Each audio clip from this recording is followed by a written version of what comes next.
के साथ उसको शेयर करते हैं। कहीं खजाने की जानकारी अगर हमें खुशी की बात समझ में आए तो अपने परिवारजनों के साथ हम शेयर करते हैं। आर्य समाज ऐसी एक संस्था है जो सभी आडंबर पाखंड और 5-7 लोग बैठ के गॉसिप कर रहे हो कि भाई कैसे लगी चोट, क्यों लगी, और उसको हॉस्पिटल कोई है, हमारे शास्त्रों में है, हमारे दिमागों में है, हमारी बुद्धि में है, और हमारे पड़ोस is very important to know the truth and equally it is important जाना पड़ता है। सत्य जीतेगा कैसे? कृणवंतो विश्व मार्यम वाक्य आया, आर्य समाज का ध्येय वाक्य है। बुजुर्ग हैं, आप सभी बड़े अनुभवी हैं, हमारी शिक्षा व्यवस्था को एक सुनियोजित तरीके से पंगु करने की कोशिश की गई है। में ऐसी ऐसी चीजें डाल दी गई है जो सिद्धांत के विरुद्ध है। ईश्वर ने स्पष्ट कहा है, इंद्रम वर्धन्तो, ज्ञानी व्यक्तियों को बढ़ाना है, और अपघ्नन्तो अराव। एक बहुत ही सुंदर मंत्र आया और वो मंत्र है विश्वे देवासो अधिवोचतानः। विश्वे देवासो अधिवोचतानः। इसका अर्थ है कि हे विद्वानों, हे ज्ञान परंपरा का निर्वहन करने वाले सदस्यों, तुम अपने ज्ञान का भरपूर प्रचार करो। इस सृष्टि के आरंभ में परमपिता परमेश्वर ने 4 ऋषियों के हृदय में जो वेद का ज्ञान दिया, उस समय इसकी आवश्यकता ईश्वर ने महसूस की होगी कि इंसान जिसको मैंने बनाकर इस पृथ्वी पर भेजा है, इस धरती पर भेजा है, एक ऐसा समय भी आ सकता है कि इस ज्ञान परंपरा की से विमुख हो जाए और अपने कर्तव्यों का बोध समाप्त हो जाए। तो उस ईश्वर ने स्पष्ट शब्दों में संकेत किया, हजारों लाखों वर्ष पूर्व ही नहीं, लगभग 2 अरब वर्ष पूर्व ईश्वर ने इस धरती पर रहने वाले मनुष्य मात्र को संबोधित करते हुए ये जो उपदेश दिया है, 2 अरब वर्ष बाद भी उसकी प्रासंगिकता यथावत बनी हुई है। बंधुओं, कोई भी अच्छी चीज जब हमारे पास होती है तो हम किसी अपने के साथ उसको शेयर करते हैं। कहीं खजाने की जानकारी अगर हमें हाथ लग जाए तो हम सबसे पहले अपने लोगों के साथ शेयर करते हैं। कोई बहुत खुशी की बात समझ में आए तो अपने परिवारजनों के साथ हम शेयर करते हैं। आर्य समाज ऐसी एक संस्था है जो सभी आडंबर पाखंडों, अंधविश्वासों, कुरीतियों से बचाकर एक मनुष्य को न केवल अच्छा जीवन यापन करने का तरीका देती है, अपितु अंततः मोक्ष प्राप्ति का मार्ग भी प्रशस्त करती है। और ऐसे विचार, ऐसी ज्ञान की परंपरा हमारे पास होने के बाद भी अगर हम इसका प्रचार नहीं करते हैं बंधुओं, अगर हम इसको अपने मित्रों से शेयर नहीं करते हैं, अपने परिवारजनों से शेयर नहीं करते हैं, तो बताइए हमारा क्या नाम हो सकता है?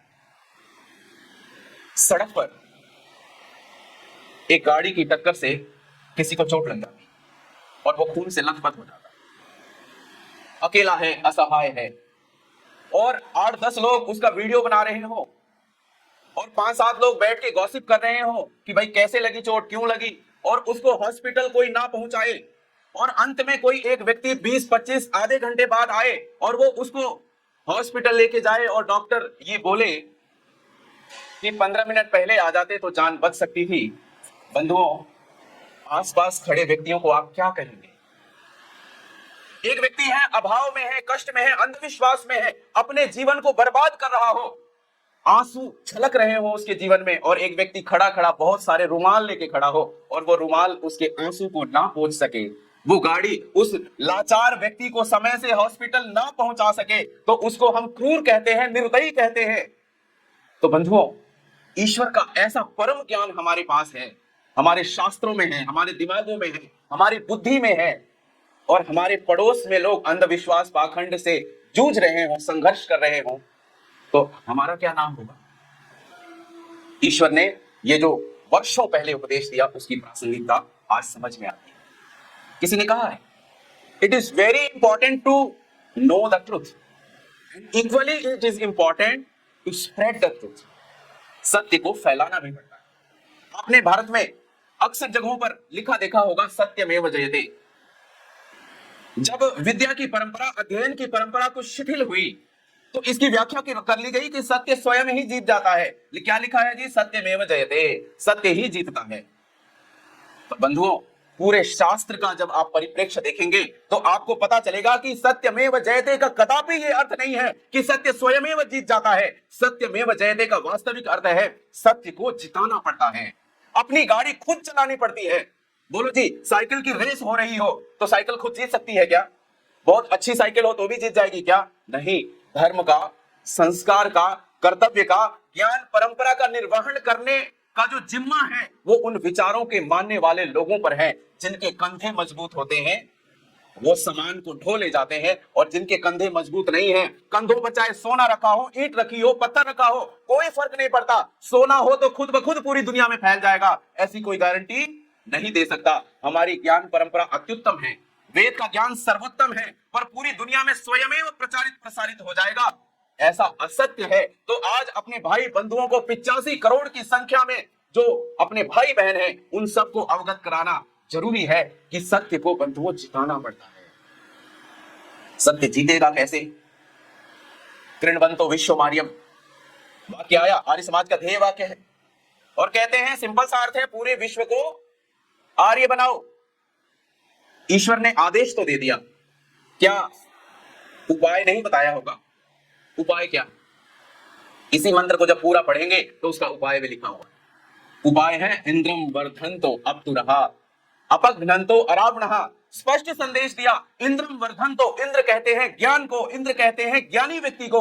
ज्ञानी व्यक्तियों को आगे बढ़ाओ, ज्ञान को प्रसारित करो, और अपघ्नन्तो अरावणः, जो अज्ञान है उसको मिटाना भी है। बचपन में हम पढ़ते थे बंधुओं कि एक लाइन है, उस लाइन को अगर छोटा करना है तो क्या किया जा सकता है? एक बड़ी लाइन खींचनी है। मैं आपको बताऊं, आप सभी बुजुर्ग हैं, आप सभी बड़े अनुभवी हैं, हमारी विचारधारा में जानबूझकर ये बात प्लांट की गई है। हम सबको ये ध्यान में रहना चाहिए कि हमारी शिक्षा व्यवस्था को एक सुनियोजित तरीके से पंगु करने की कोशिश की गई है, और बहुत सारे नैरेटिव 150 साल पहले, 200 साल पहले, 1000 साल पहले हमारे माइंड्स में, हमारे दिमाग में ऐसी ऐसी चीजें डाल दी गई हैं जो सिद्धांत के विरुद्ध है। ईश्वर ने स्पष्ट कहा है, इंद्रम वर्धन्तो, ज्ञानी व्यक्तियों को बढ़ाना है, और अपघ्नन्तो अरावणः, जो दुष्ट है उनका संहार भी करना है। एक और वाक्य, अहिंसा परमो धर्मः, आप पढ़ते हैं, और बहुत समय तक भारत में इसका प्रचार होता रहा है। अहिंसा ही परम धर्म है, अर्थात किसी को कोई नुकसान नहीं पहुंचाना है। ये भी हमारे साथ एक छल किया गया, उस पूरे वाक्य को छुपा लिया गया। उसका पूरा वाक्य है अहिंसा परमो धर्मः धर्मो हिंसा तथैव च, आवश्यकता पड़ने पर हिंसा भी करना वो भी धर्म है। अहिंसा तो परम धर्म है ही। तो ऐसी श्रेष्ठ परंपरा जब हमारे पास है तो उसको स्प्रेड करना भी जरूरी है, क्योंकि माताओं बहनों आप सभी महसूस कर रहे होंगे, ऋषि दयानंद के समय में जो समाज में चुनौतियां थी, जो समाज में दिक्कतें थी, उससे अधिक चुनौतियां आज भी समाज में विद्यमान है। हमारे कई तरह के शत्रु हमारे को जकड़ लेने को तैयार है। हमारी स्थिति कभी ऐसी ना हो जाए कि जब कबूतर बिल्ली के आगे पड़ता है और बिल्ली उसको धीरे धीरे खाने को आ रही होती है तो कबूतर आंखें बंद कर लेता है और थोड़ी देर के लिए सोचता है कि संकट टल गया है। और क्या संकट टल जाता है? कबूतर बच जाता है क्या? मैं आपको, मेरी बात थोड़ी सी अटपटी लग सकती है, पर एक बात जरूर है, जब तक हम अपना विश्लेषण नहीं करेंगे हम अपने को सशक्त मजबूत नहीं कर सकते। हम सब जब डॉक्टर के पास जाते हैं तो डॉक्टर पहले टेस्ट करता है ना, ये दिक्कत क्या है, पहले पता तो चले। हमारे समाज में भी हमारे वैदिक संस्कृति पर, आर्य सिद्धांतों पर, भारतीय संस्कृति, सभ्यता, वेद, संस्कृत, सभी पहलुओं पर संकट के बादल घिरे हुए। और ये कहना कि हम संकट में हैं, इसको बुरा भी नहीं मनाना चाहिए, क्योंकि हमारा ट्रीटमेंट तब हो सकता है जब हम अपना विश्लेषण कर सकें। वास्तव में हमें अपने विश्लेषण की आवश्यकता है, अपने सत्य सिद्धांतों को अपने बंधु बांधवों तक पहुंचाने की आवश्यकता है। और 85 करोड़ की संख्या हमारे सामने है, उन सबको गले लगाने की जरूरत, उनको संभालने की जरूरत है। पर उपाय क्या है, क्या करें?